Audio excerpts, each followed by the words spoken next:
આજે પ્રોગ્રામ છે મારા હસબન્ડના ફ્રેન્ડની ઘરે અને આ બધા સ્વિમિંગના ફ્રેન્ડ છે, બધા કરવૈયા છે એક નંબર અને આજે જે પ્રોગ્રામ થયો છે ને અમારે 15 જણા હશે, 15 થી 16 જણ અને આજે બની ગયું છે ને 50 જણનું છે.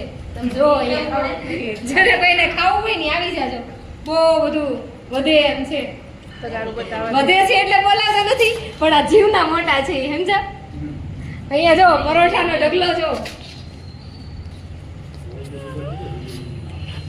તેલ બતાવા છે ને બાકી જોરદાર છાશ. આ ગ્લાસ છે એટલે જમવાનું છે હે.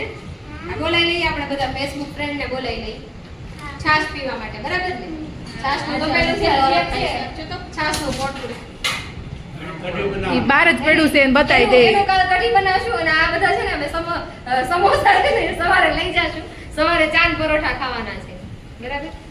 બહુ જાજો માલ વધી ગયો છે, ખાઈ લેશું હવે. બરાબર. જો આજુબાજુ ફ્લેટ હાવ ખાલી જ પડ્યા છે તો અમે રોકાઈ જઈએ અને મેડમ એમ કહેતા હતા કે આપણે ટોયલેટ બાથરૂમ છે ને એ બહુ મોટા છે એટલે એમાં સુઈ જવાનું, બરાબર? જગ્યા નહીં, બહુ બધી જગ્યા છે. આ સ્પેસ તમે ખાલી જો, બહુ બધી જગ્યા છે એટલે અહીંયા ખાટલા નાખી સુઈ જઈએ તો કે વાંધો ન આવે.